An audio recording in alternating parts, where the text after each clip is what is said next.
Dans cette vidéo, je vais vous présenter une idée générale et un petit résumé du roman La boîte à merveilles de Ahmed Sfraoui. Donc, suivez-moi attentivement et essayez d'apprendre les idées générales pour les utiliser le jour de votre contrôle ou bien votre examen de première année. D'accord? Alors, suivez-moi, s'il vous plaît. Ce que je vous demande, ne paniquez pas le jour du régional. Concentrez-vous bien. Et rappelez-vous que La boîte à merveilles, c'est un roman du genre roman autobiographique. Préparez-vous, prenez un stylo et une feuille pour noter des remarques. D'accord? Autre remarque que Ahmed Sfraoui est né en 1915 à Fès et mort à Rabat en le 25 février 2004. Donc, c'est un auteur, c'est un écrivain marocain qui passe pour l'initiateur de la littérature marocaine d'expression française. D'accord? Parmi ses œuvres, Le Chapelet d'ambre 1949, La boîte à merveilles 1954, La maison de servitude 1973, Le jardin des sortilèges ou Le parfum des légendes 1989. Rappelez-vous de ces œuvres parce qu'ils sont demandés le jour du régional. Donc, il vous demande de citer soit 2, soit 3 œuvres de chaque auteur ou de chaque écrivain. Bonjour mes chers élèves, je vais vous présenter une fiche de lecture de La boîte à merveilles. Alors, le titre, La boîte à merveilles, le genre, c'est un roman autobiographique, l'auteur, c'est Ahmed Sfraoui, date de parution, c'est 1954, édition Librairie des écoles. Alors, biographie de l'auteur. Ahmed Sfraoui est un écrivain marocain qui passe pour l'initiateur de la littérature marocaine d'expression française. Il est né à Fès en 1915 de parents amazirs. Elle a grandi dans la Médina, d'où la présence prégnante et cet espace dans son œuvre et particulièrement dans La boîte à merveilles. Sfraoui fut fondateur du musée Al-Batha d'Fès, une ville omniprésente dans la majorité de ses écrits, de l'école coranique aux écoles de Fès, puis arrivé à la langue française. Se manifeste tout un parcours qu'on trouve aussi présent dans ses écrits historiques, jeune journaliste dans l'action du peuple, puis conservateur dans le musée Ad-Duha à Fès, en citant des fonctions publiques à partir de 1938 au ministère de la Culture, de l'Éducation nationale et du Tourisme à Rabat. Il est mort en 25 février 2004. Ses œuvres.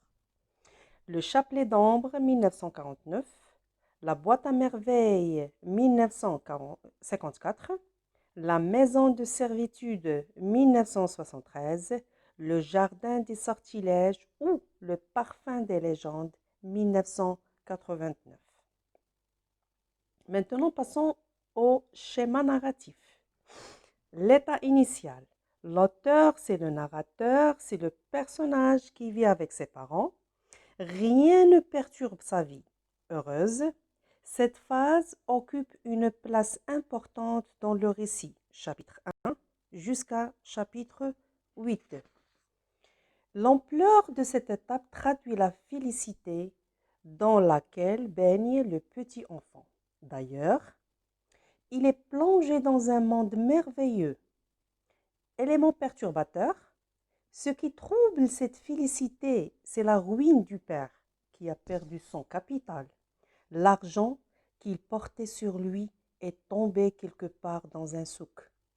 Les péripéties, donc les étapes par quoi l'auteur a passé les événements. Le voyage du père à la campagne où il exerce un travail pénible afin de pouvoir amasser de l'argent nécessaire pour se rétablir dans son atelier du chapitre 8, 9, 10 et 11. Le congé accordé au petit qui ne va pas à l'école coranique à cause de sa faiblesse. La tristesse de la mère qui se rend au mausolée et consulte les voyants. Le dénouement, ça veut dire la résolution du problème, c'est le retour du père. La situation finale, c'est le retour de l'équilibre, le bonheur, la réouverture par le petit de sa boîte à merveille. Les personnages principaux de ce roman. Alors, c'est l'auteur, narrateur, personnage. Il est le fils de Lalla Zoubida et de Sidi Abdselm. Il s'appelle Sidi Mohamed, âgé de 6 ans. Il se sent seul, bien qu'il aille au Msid. Il a un penchant pour le rêve. C'est un fessi d'origine montagnarde qui aime beaucoup sa boîte à merveilles. Contenant des objets mêlés, il souffre de fréquentes diarrhées.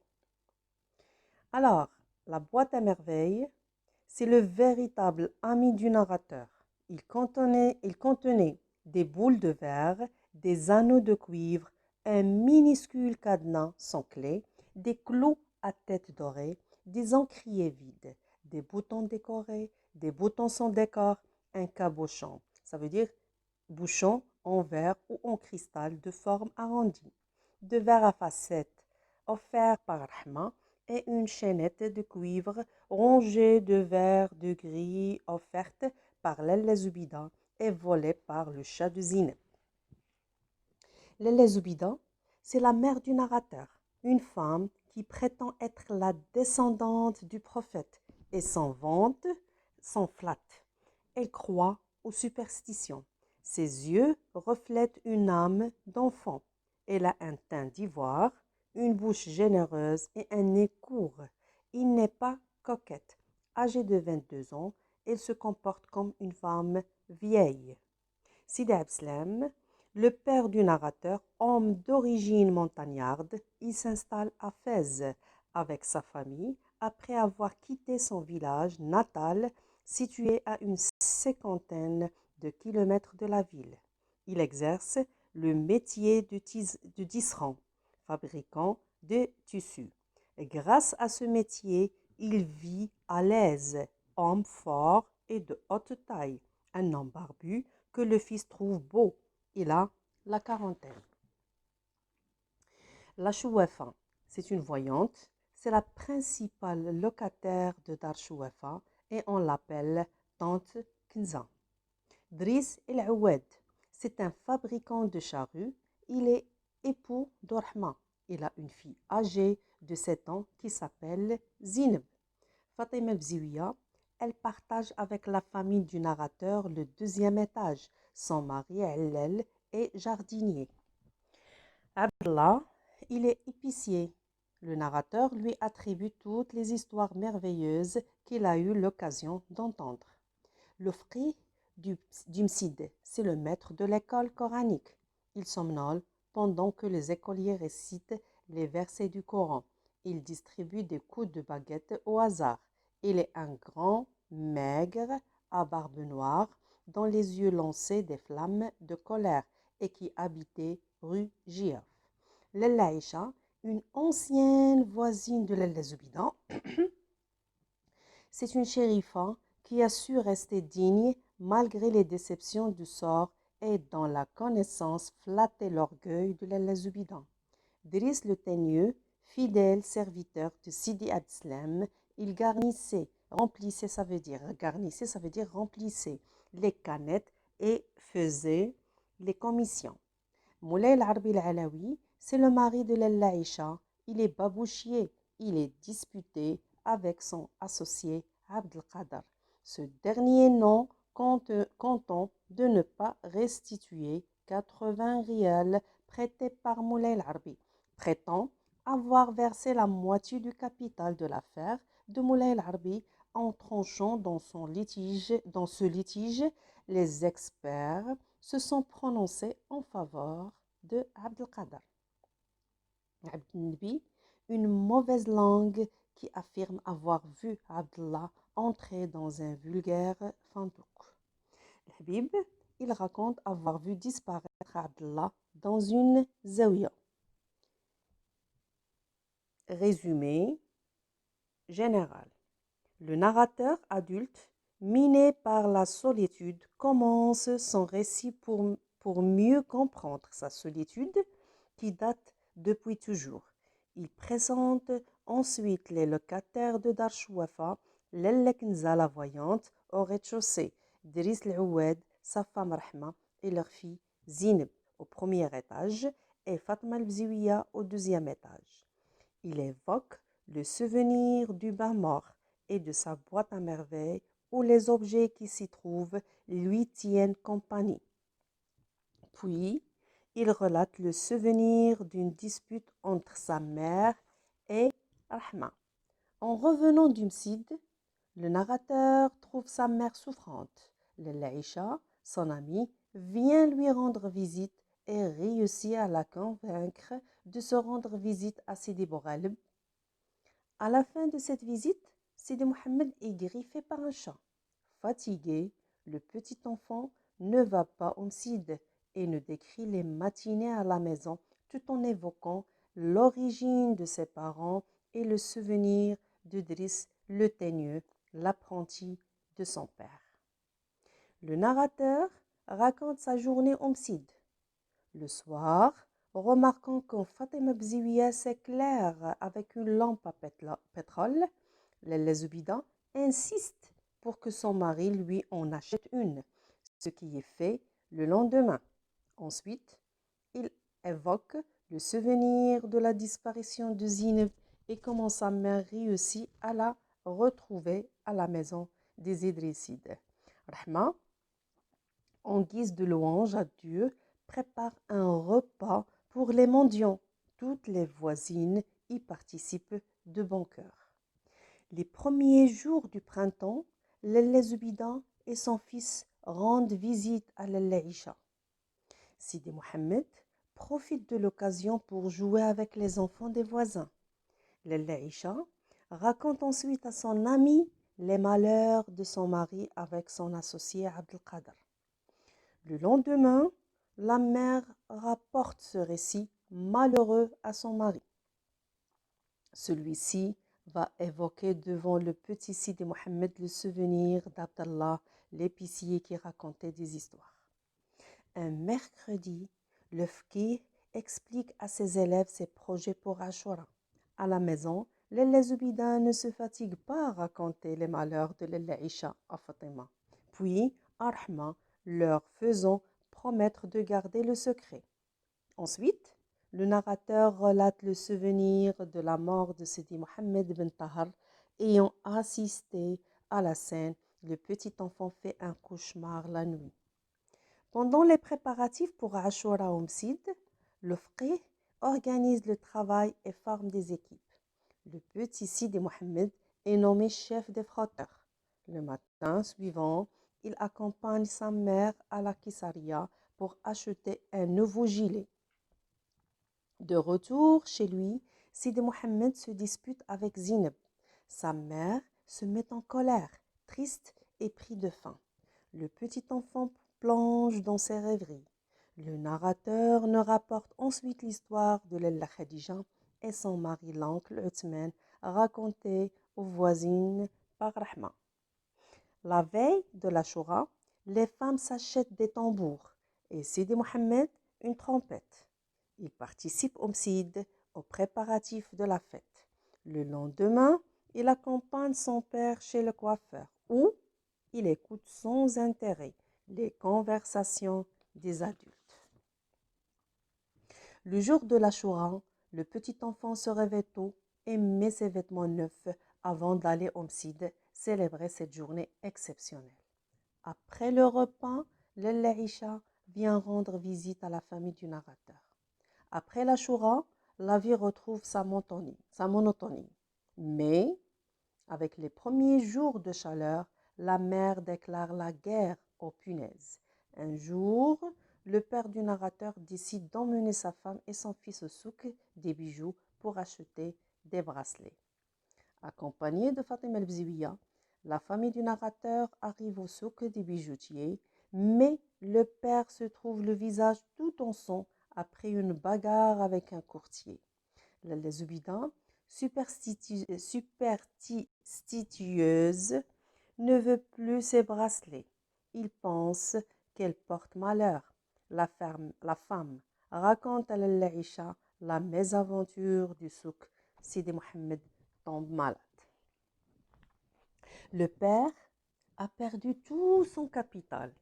Il décide de vendre les bracelets et d'aller travailler aux environs de Fès.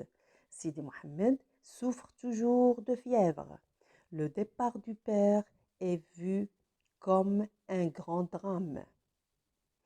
Un jour, la mère rend visite à son amie l'Aïcha qui lui propose d'aller consulter un devin, Sidi el-Arrafi.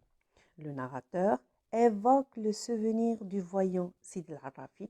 Lella Zoubida rentre chez elle tout en gardant le secret de la visite. Elle décide de garder son enfant à la maison et de l'emmener chaque semaine faire la visite d'un marabout. Un matin, elle reçoit la visite d'un envoyé de son mari. L'Aïcha vient prier son ami de lui rendre visite le lendemain parce qu'il a des choses à lui raconter. Chez l'Aïcha, les femmes discutent. Elle reçoit la visite de Salama qui raconte son rôle dans le mariage de Silarbi avec la fille du coiffeur et les problèmes des nouveaux couples. Le narrateur, dans ce dernier chapitre, raconte le retour de son père. Sidi Mohamed raconte à son père les événements passés pendant son absence. Le père du narrateur apprend que Moulay el-Arbi s'est séparé avec sa jeune épouse. Sidi Mohamed, toujours aussi solitaire qu'au début et aussi rêveur, sort sa boîte à merveille et se laisse bercer par ses rêves. Donc, ici, je vais vous expliquer chapitre par chapitre, c'est-à-dire un petit résumé pour chaque chapitre. Chapitre 1, Darsh Wafa. Deux éléments déclenchent le récit, la nuit et la solitude. Le poids de la solitude, le narrateur y songe et part à la recherche de ses origines. L'enfance, un enfant de 6 ans qui se distingue des autres enfants qu'il côtoie. Il est fragile, solitaire, rêveur, fasciné par le monde invisible. À travers les souvenirs de l'adulte et le regard de l'enfant, le lecteur découvre la maison habitée par ses parents et ses nombreux locataires. La visite commence par le rez-de-chaussée habité par une voyante. La maison porte son nom, Dar Chouefa. On fait connaissance avec ses clients, on assiste à un rituel de musique gnawa et on passe au premier Urhma, sa fille et son mari Awed, fabricant des charrues disposées d'une seule pièce. Le deuxième étage est partagé avec Fatima el-Bziwiya et Fatma el-Bziwiya.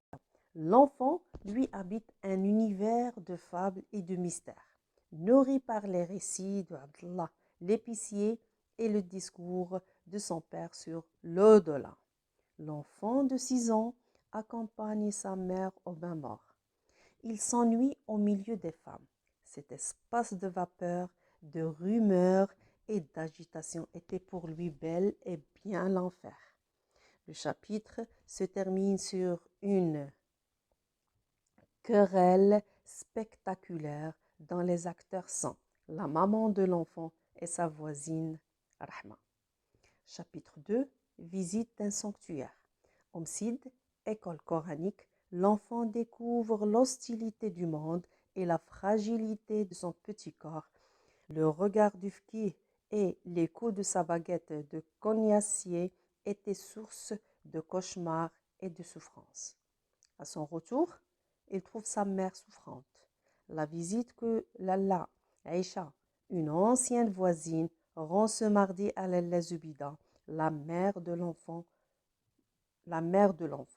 nous permet de les accompagner au sanctuaire de Sidi Borel. L'enfant pourra boire de l'eau du sanctuaire et retrouvera sa gaieté et sa force. L'enfant découvre l'univers du mausolée et ses rituels. Oraison, prières et invocations peuplaient la zawiya. Le lendemain, le train quotidien reprenait. Le père était le premier à se lever. Il partait tôt à son travail et ne revenait que tard le soir. Les courses du ménage étaient assurées par son commis Driss. La famille, depuis un temps, ne connaissent plus les difficultés des autres ménages et jouissaient d'un certain confort que les autres jalousaient. Chapitre 3. Le repas des mendiants aveugles. Zineb, la fille de Rahma, est perdue. Une occasion par Lalla Zubida de se réconcilier avec sa voisine. Tout le voisinage partage le chagrin de Rahma. On finit par retrouver la fillette et c'est une occasion à fêter. On organise un grand repas auquel on convie une confrérie de mendiants aveugles. Toutes les voisines participent à la tâche. Darch Wafa ne retrouve sa quiétude et son rythme que le soir. Chapitre 4. Les ennuis de Lalla et Isha. Les premiers jours du printemps sont là. Le narrateur et sa maman rendent visite à Lalla Isha. Ils passent toute la journée chez cette ancienne voisine. Une journée de potin pour les deux femmes et de jeux avec les enfants du voisinage pour le narrateur.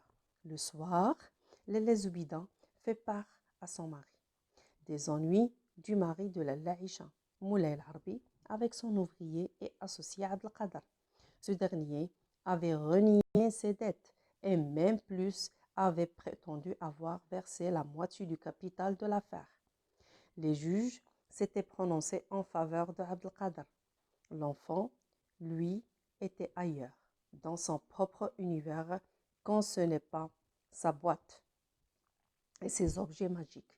C'est le légendaire Abdallah l'épicier et ses histoires. Personne qu'il connaît à travers les récits rapportés par son père, récits qui excitèrent son imagination et l'obsédèrent durant toute son enfance. Chapitre 5. L'école coranique. Journée Omsid, le fqih parle aux enfants de l'Ashura. Ils ont 15 jours pour préparer la fête du Nouvel An. Ils ont congé pour le reste de la journée. Lalla Isha, en femme dévouée, se dépouille de ses bijoux et de son mobilier pour venir au secours de son mari. Sidi Mohamed Ben Tahar, le coiffeur, un voisin, est mort. On le pleure et on assiste à ses obsèques. Ses funérailles marquent la vie du voisinage et comptent parmi les événements ayant marqué la vie de l'enfant. Chapitre 6. Les préparatifs de la fête.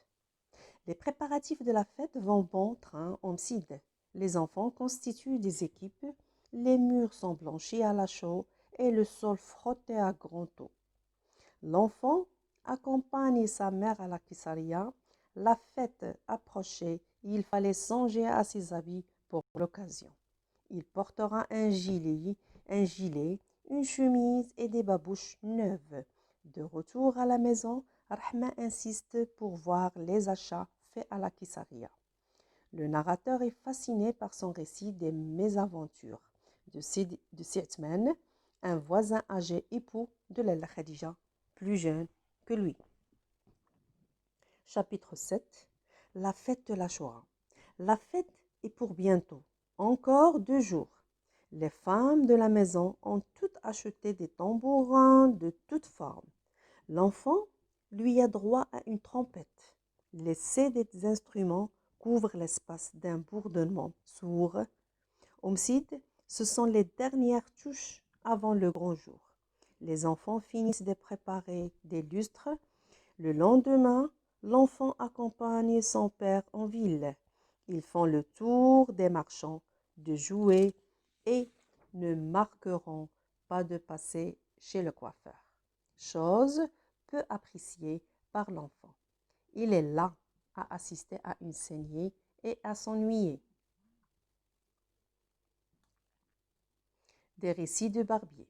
La rue, après, est plus belle, plus enchantée. Ce soir-là, la maison baigne dans l'atmosphère des derniers préparatifs. Le jour de la fête, on se réveille tôt, 3 heures du matin. L'enfant est habillé et accompagne son père Omsid célébrer ce jour exceptionnel. Récitation du Coran, chant de cantique et invocation avant d'aller rejoindre ses parents qui l'attendaient pour le petit déjeuner. Son père l'emmène en ville à la fin du repas de midi. Lalla Isha est là. Les 2 femmes passent le reste de la journée à papoter et le soir, quand Lalla Isha repart chez elle, l'enfant lassé de son tambour et de sa trompette est content de retrouver ses vieux vêtements. Chapitre 8. Les bijoux du malheur. L'ambiance de la fête est loin maintenant et la vie retrouve sa monotonie et sa grisaille. Les premiers jours de chaleur sont là. L'école coranique quitte la salle du Msid, trop étroite et trop chaude pour s'installer dans un sanctuaire proche. L'enfant se porte bien et sa mémoire fait des miracles. Son maître est satisfait de ses progrès et son père est gonflé d'orgueil. Les habitants aura enfin les bracelets qu'il désirait tant. Mais la visite au souk, aux bijoux, se termine dans un drame. La mère, qui rêvait tant de ces bracelets que son mari lui offre, ne songe plus qu'à s'en débarrasser. Ils sont de mauvais augure et causeraient la ruine de la famille. Les ennuis de Lalla Isha ne sont pas encore finis. Son mari vient de l'abandonner. Elle a pris une seconde épouse, la fille de Sidi Abdelrahman, le coiffeur. Si l'enfant se consacre avec assiduité à ses leçons, il rêve toujours autant et s'abandonne dans son univers à lui. Il est homme, prince au roi. Il fait des découvertes, il en veut à mort. Aux adultes de ne pas le comprendre. Sa santé fragile lui joue des tours. Alors que Lalla Isha racontait ses malheurs, il eut de violents maux de tête et fut secoué par la fièvre. Sa mère en fut bouleversée. Chapitre 9. Un ménage en difficulté. L'état de santé de l'enfant empire. Les Zubida s'occupent de lui nuit et jour. D'autres ennuis l'attendent. Les affaires de son mari vont très mal. Il quitte sa petite famille pour un mois. Il part aux moissons et compte économiser de quoi relancer son atelier. L'attente, la souffrance et la maladie sont un menu de tous les jours, et marquent le quotidien de la maison. Les Zubida et les Laïcha, 2 amis frappés par le malheur, décident de consulter un voyant, Sidi al-Arrafi. Chapitre 10. La superstition. Les conseils, prières et bénédictions de Sidi al-Arrafi rassurèrent les 2 femmes. L'enfant est fasciné par le voyant aveugle. Les Zubida gardent l'enfant à la maison. Ainsi, ils se sent moins seuls et sa présence lui fait oublier ses malheurs. Chaque semaine, ils vont prier sous la coupole d'un saint. Les prédications de Sid al-Rafi se réalisent. Un messager venaient de la campagne, apportent provisions, argent et bonnes nouvelles de Sidi Abdeslam. Lalla Aïcha invite Lalla Zubida et lui réserve une surprise. Il semble que son mari reprend le chemin de la maison. Chapitre 11. Papotage de bonne femme. Thé et papotage de bonne femme au menu chez Lalla Aïcha. Selma, la marieuse, est là.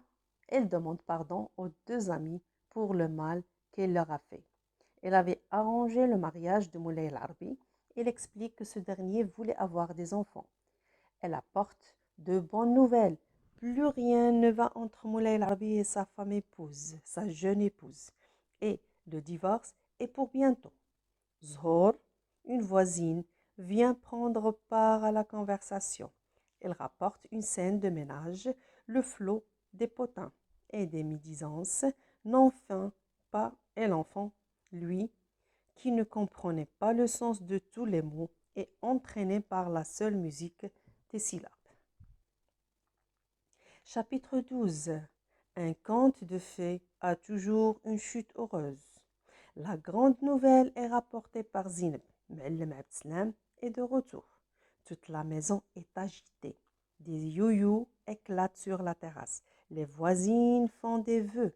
L'enfant et sa mère sont heureux.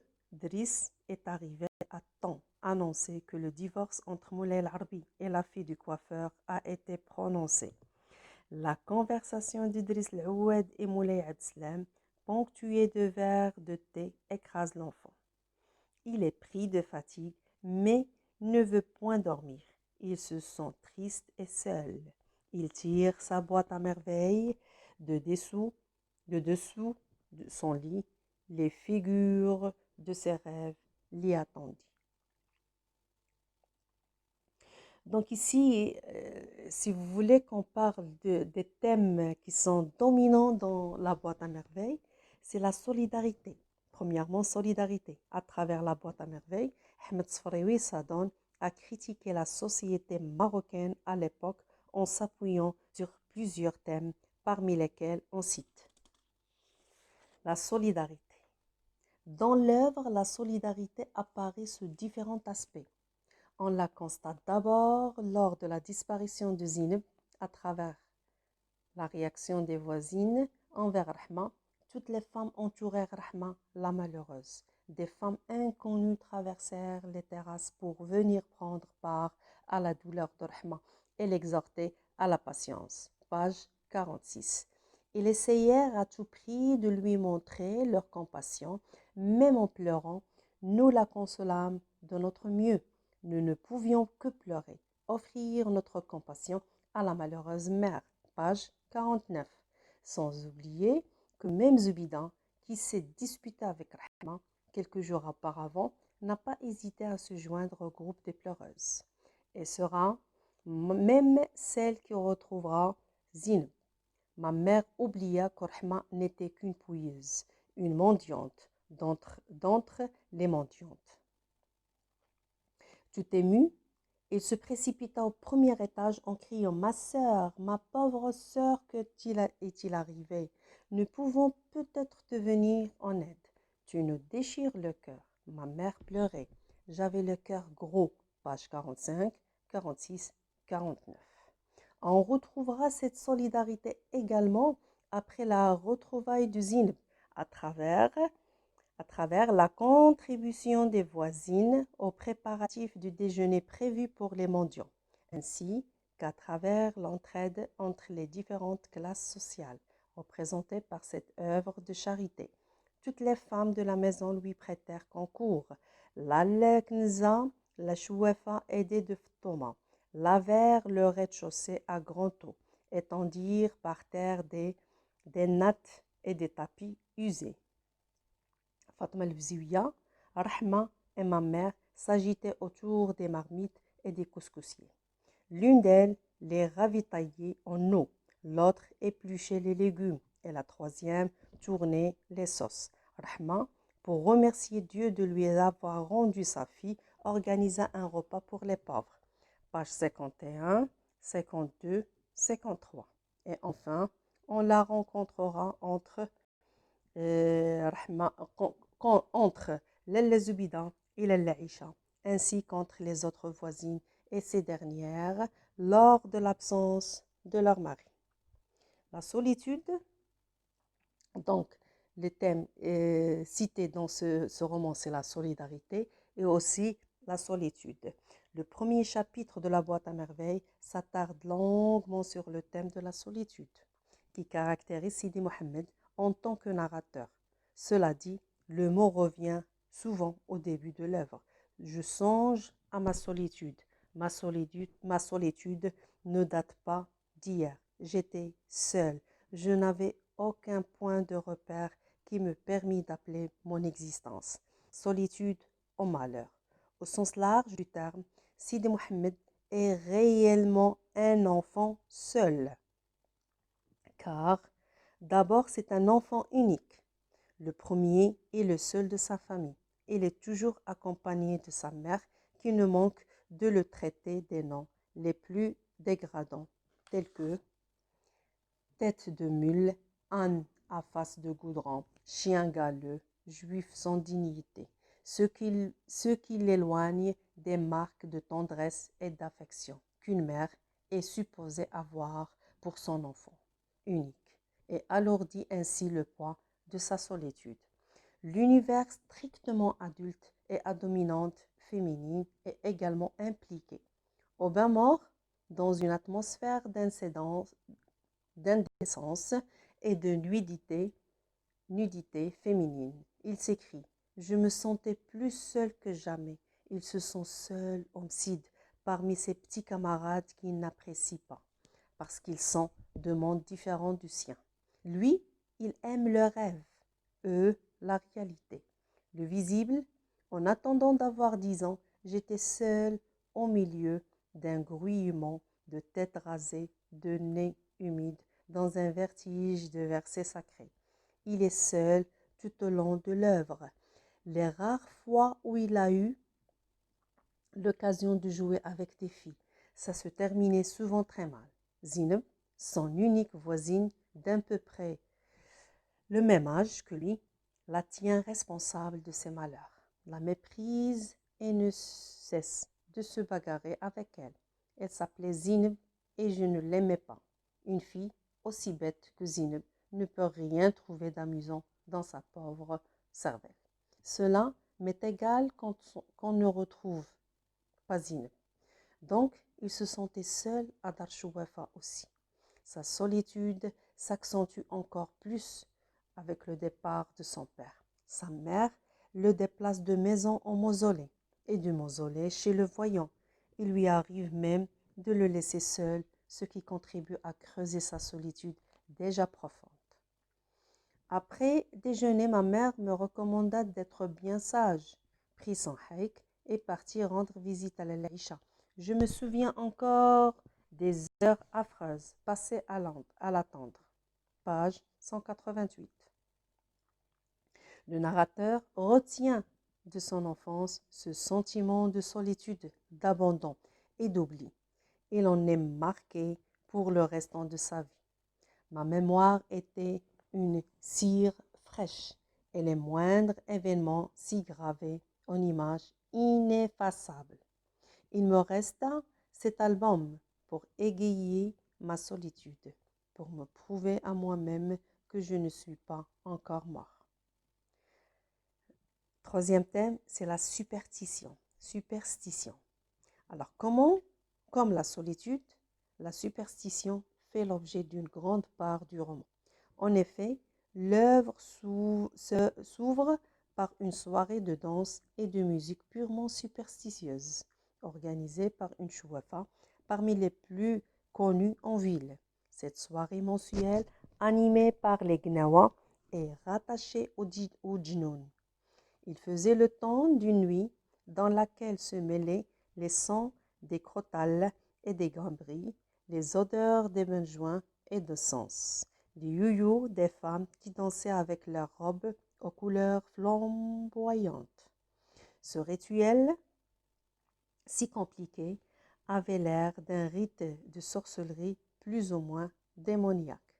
C'est pourquoi Tante Kinza est considérée comme une voyante quelque peu sorcière qui tenait à obéir au désir des genoux. Le patio était tous les jours lavé à grand eau et frotté au balai de Doum. Les genoux aimaient la propreté. Les diables se montraient exigeants quant à la couleur des caftans, l'heure de les porter, les aromates qu'il fallait brûler dans telle ou telle circonstance. Il lui fallait un nombre important de coudées. Pour calmer l'humeur du grand génie bienfaisant, il y avait bien Sidi Moussa à satisfaire. Sa couleur était le bleu roi.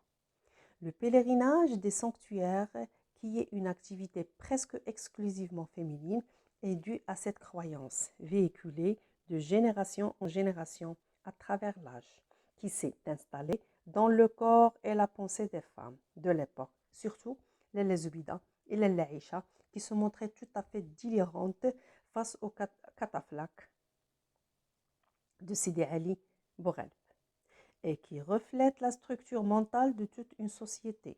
Ce voyage au lieu saint est généralement fait par les femmes, car elles représentent l'être le plus faible et le plus fragile, qui cherche secours et force, protection et soutien, libération, réconfort et guérison. En croyant que ces saints lui serviraient d'intermédiaire entre lui et Dieu, que ce soit par ignorance ou par autre facteur.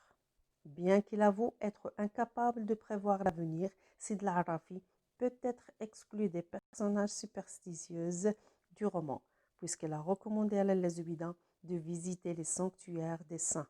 Les saints de Dieu qui veillent sur cette ville t'accordent leur protection. Visite leur sanctuaire. Page 210. Donc, j'aimerais bien que vous avez bien suivi avec moi ce petit résumé avec les thèmes cités dans la boîte à merveilles. J'ai essayé de faire un tout petit résumé de tous les chapitres comme ça. Et après, maintenant, je vais vous donner les idées générales de la boîte à merveilles. Voilà les idées principales de la boîte à merveilles. Chapitre 1, c'est la description de Dar Shouafa et leur entourage. Puis vient la description du Msid et vient après le scénario du bas mort. La dispute de Rahma avec les Lézubidas et aussi l'évanouissement du garçon. Chapitre 2, la visite de l'Aïcha. Elles se rendent avec Sidi Mohamed à Sidi Bouraleb. Le narrateur se fait griffer. Le lever dans la maison traditionnelle. Chapitre 3. Fatma al-Bziouia a acheté une lampe à pétrole. Le lendemain, les Zubida demandent à M'Alem Abdeslam de lui acheter ce dernier succombe à désir et la lui achète. La disparition du Zineb. Rahma organise un repas pour les pauvres. Chapitre 4. Les deux femmes pleurent à cause de ce qui vient de leur révéler Moulay al-Arbi à sa femme, escroquée par son associé. Chapitre 5. La mort d'un voisin, Sid Ahmed Ben Tahar, cauchemar et délire du narrateur. Chapitre 6. Nettoyage du Msi des fiertés du narrateur nommé chef des frotteurs. L'achat des habits neufs à la Kisaria et la mésaventure de Sid Etzmen marié à une très jeune fille. Chapitre 7. 2 jours avant Ashura et les préparatifs commencent.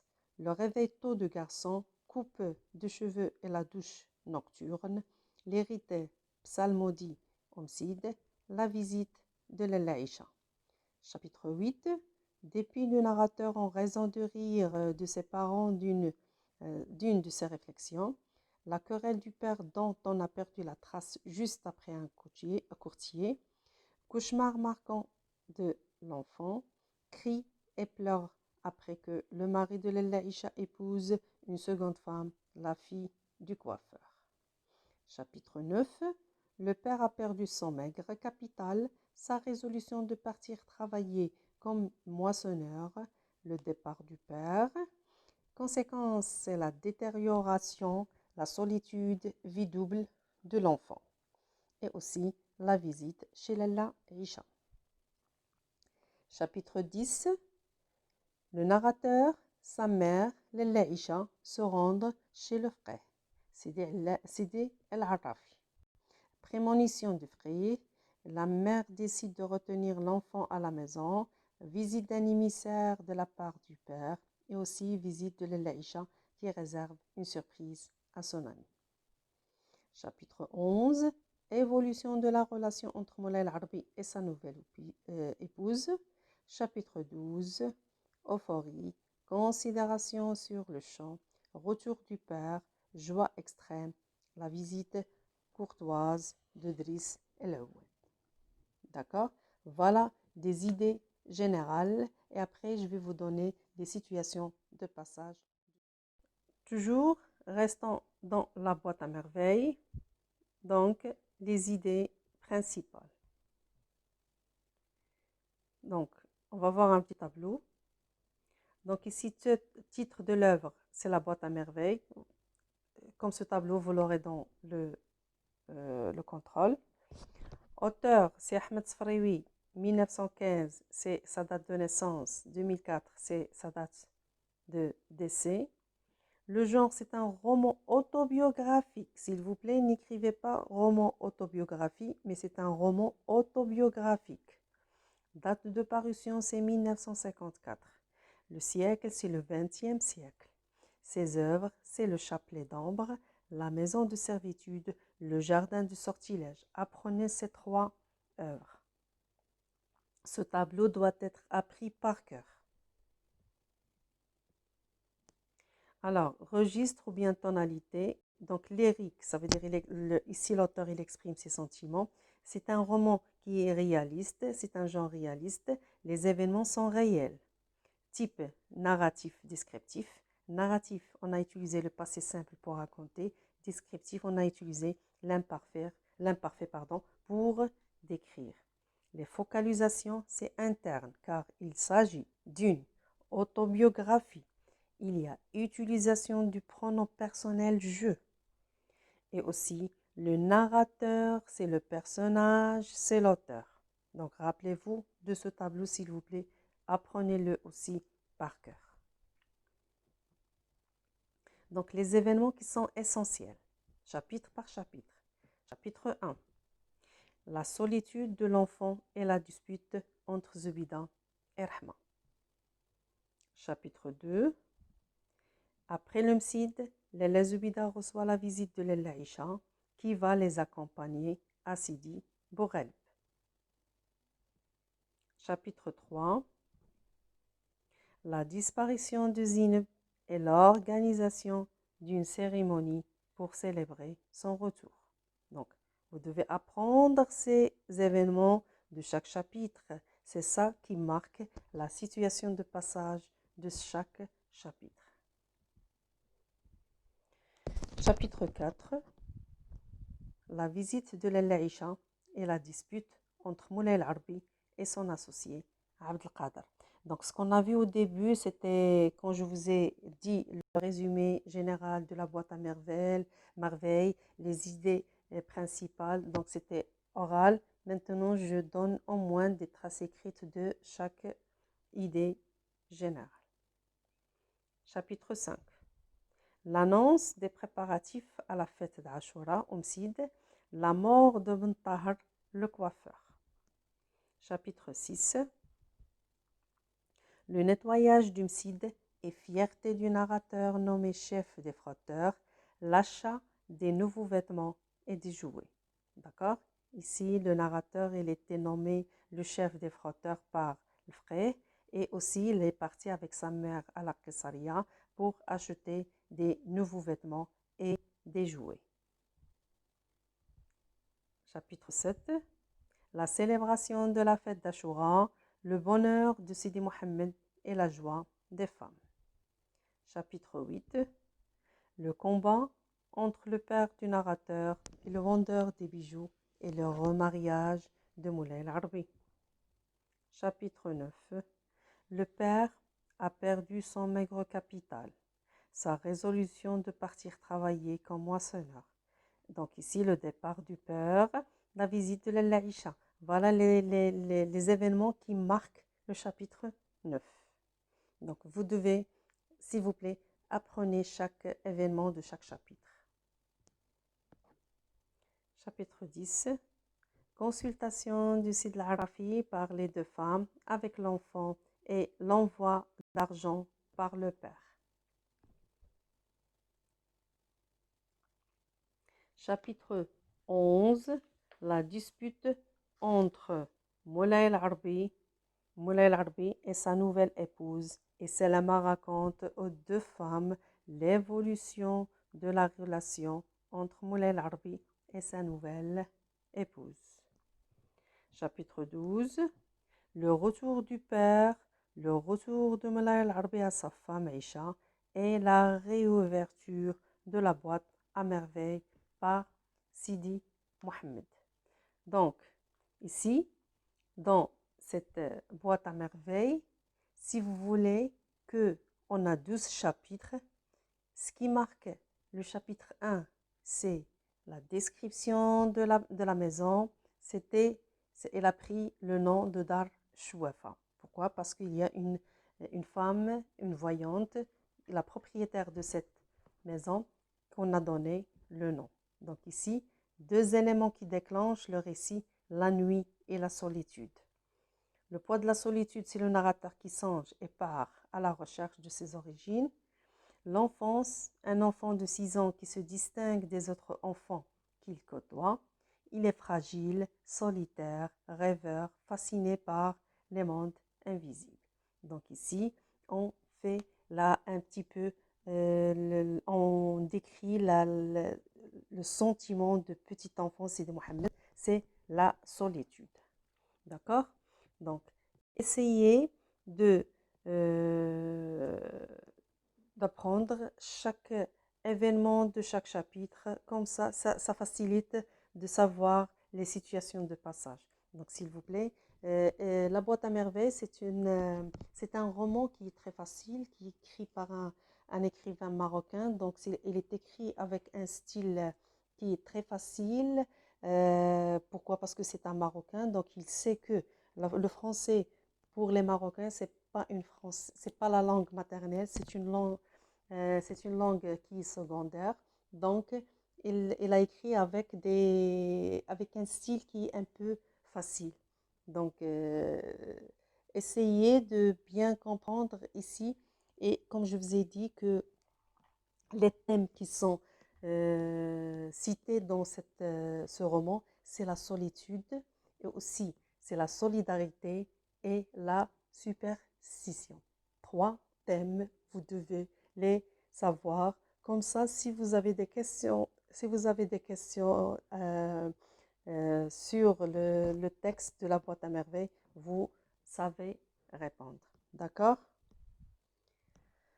Alors, je vous remercie de votre attention et à la prochaine vidéo. Inch'Allah, je vais vous faire Antigone et après le dernier jour d'un condamné. Je vais essayer de vous préparer des idées générales comme ça, des situations de passage pour vous faciliter la tâche et comme ça un petit résumé du roman pour bien comprendre de quoi il s'agit et quels sont les thèmes cités dans chaque roman. Alors, je vous souhaite bonne chance, au revoir et à la prochaine vidéo. Avec ces belles images, je vous laisse pour bien contempler la nature. Détendez-vous et essayez de bien préparer vos leçons avant d'aller passer le régional. Donc, si vous avez bien révisé, si vous avez bien appris vos leçons, vous n'aurez pas de problème. Donc, essayez de regarder toutes les vidéos que je vous ai mis sur YouTube. Donc, vous allez trouver des leçons, vous allez trouver des résumés, des idées générales, des romans. Comme je vous ai dit, maintenant j'ai commencé par la boîte à merveilles. Je vais vous faire le dernier jour d'un condamné et Antigone, la même procédure que la boîte à merveilles. Donc des situations de passage, des figures de style et un petit résumé. D'accord? Alors, je vous laisse avec cette belle nature.